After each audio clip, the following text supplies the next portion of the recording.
cutback ko dito. Hindi ko nito kailangan mga kabark. Kaya sample natin dito. Ayan o. Ito magkatabi no. Ayan magkatabi yan. Bubukol yan dyan. Kaya dapat ito lang isa ang iwan nyo. Ayan.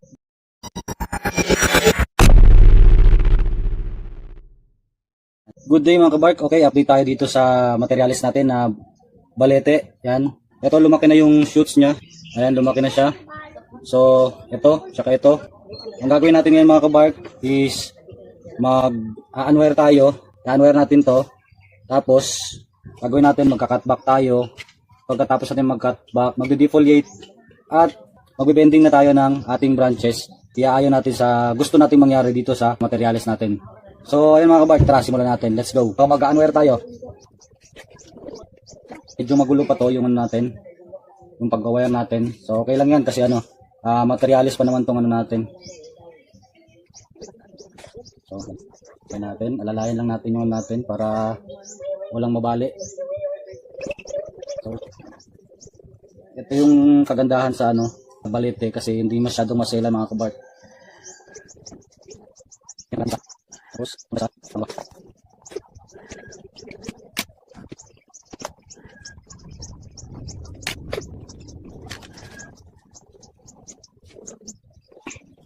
okay mga kabark, unwire natin. Kung may ganito kayo mga kabark ko, ito, kasi kailangan natin yung ano, makuha yung tamang tapering niya, yung simula sa ano, simula sa malaki, tapos papalit mo papaliit.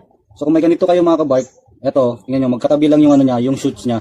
Yung nga hayaan mga kabark na maging ganito yung ano, magpapalaki kayo ng ganito na magkatabi lang. So dapat pumili lang kayo ng isa dito na yun lang yung palalaki nyo. Tapos ang mangyayari kasi nito mga kabark, tanggalin mo natin ito, nakaharang eh. Yan. Ang mangyayari dito mga kabark, pwedeng bumukol to. So lalaki ngayon yung dito.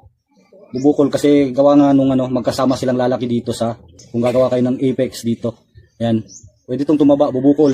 Dapat tanggalin yung isa dito. Tapos dito na kayo banda kumuha.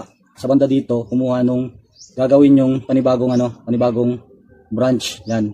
So sa akin mga kabark, ako magka-cutback ako.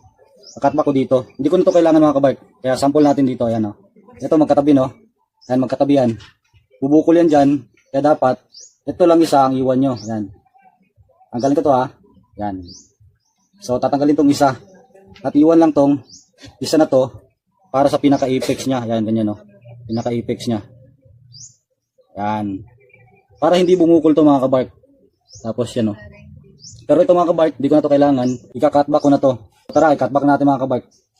So, gagamit ako ng ano, lagaring bakal. Kailangan lang natin na ingatan yung ano kasi masyadong magalaw pag ganito yung yun natin tapos maliit pa yung natin. So alalay lang tayo sa pagputol. So ikakatback ko to. Kasi plano ko dito mga kabark na ito yung gawin kong pinaka main ko. Yung gagawin kong main. Ito yung para magkaroon tayo ng tapering kasi parang sa tingin ko kasi mga kabark ko masyado siyang pantay. Yan o, pantay yung katawan. So dapat makuha natin yung tapering. Ito sa katawan, papaliit. Ganun. Yan o. So tara, putulin natin mga kabark. Alalay lang tayo sa pagputol. Ano? Marin natin. Kailangan lang kasi. Para masakit dito.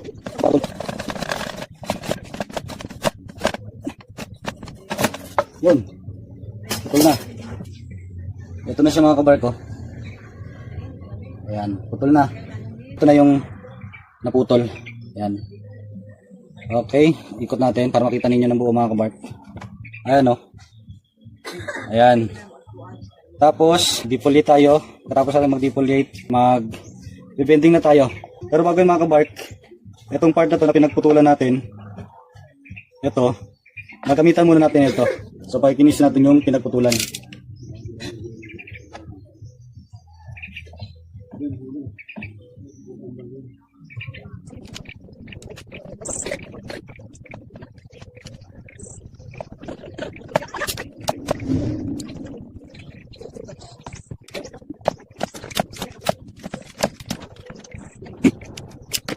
Ayan, nalinis natin. Tapos, yung mga pinutol na ito natin ng mga kabark. So, lalagyan natin ito ng cut paste. Ito na yung cut paste natin. Ito yung gamit kong cut paste. Yan. Yan o. Ito lang. Para maging maayos yung, yung paghilom ng sugat ng ating materials. Yan.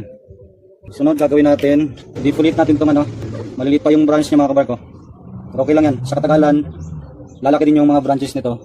Yan talaga pag nagpo-bonsai mga kabarko, dadaan talaga tayo sa panahon, ilang buwan, ilang taon, bago natin makuha yung ano, gusto nating forma sa ating mga bonsai. Okay, defoliate tayo, kunan natin ng ano, mga dahon. Nag-iwan lang ako ng ano, dalawa or isa, yan, dalawa or isa na dahon. Tapos ito mga kabarko, pagbibenta tayo. So para mas maayos yung pagbenta ko dito, gagamit ako dito sa sanga na to, yung number 5 na bonsai wire, yun yung available ko. So bibili pa tayo ng ano, ng mga bonsai wire natin, iba-iba yung size para mas maayos natin na mai-bend yung ano, yung mga kinakailangan na sukat sa mga branches nung ginagawa natin mga bonsai. Okay, ito yung ano, yung bonsai wire natin na number 5. So kukuha lang tayo ng ano, ng lugar kung saan mas magandang ipwesto yung ano natin, wire natin. Yan. So dito ko siya angkla, yan.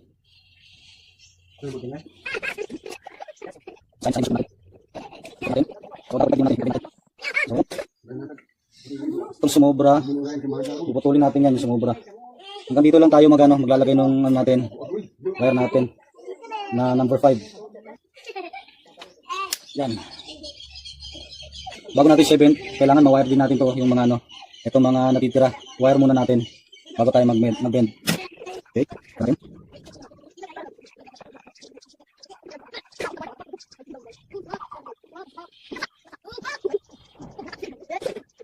Ayan, na-wire natin mga kabart. At sunod, ibibenta natin. Tara, simulan natin.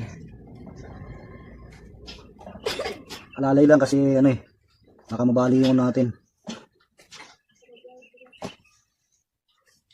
Yeah.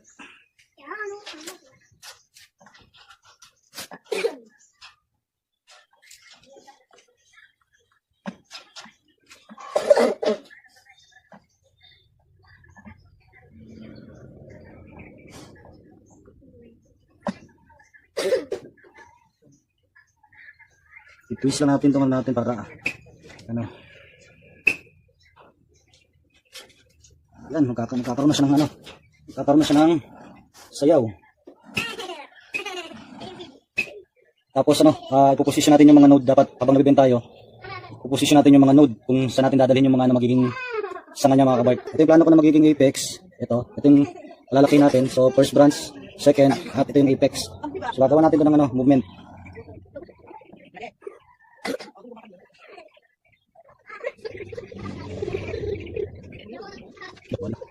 Ganito talaga pag nagbobonsai tayo, ito yung mga rimano natin, mga encounter natin.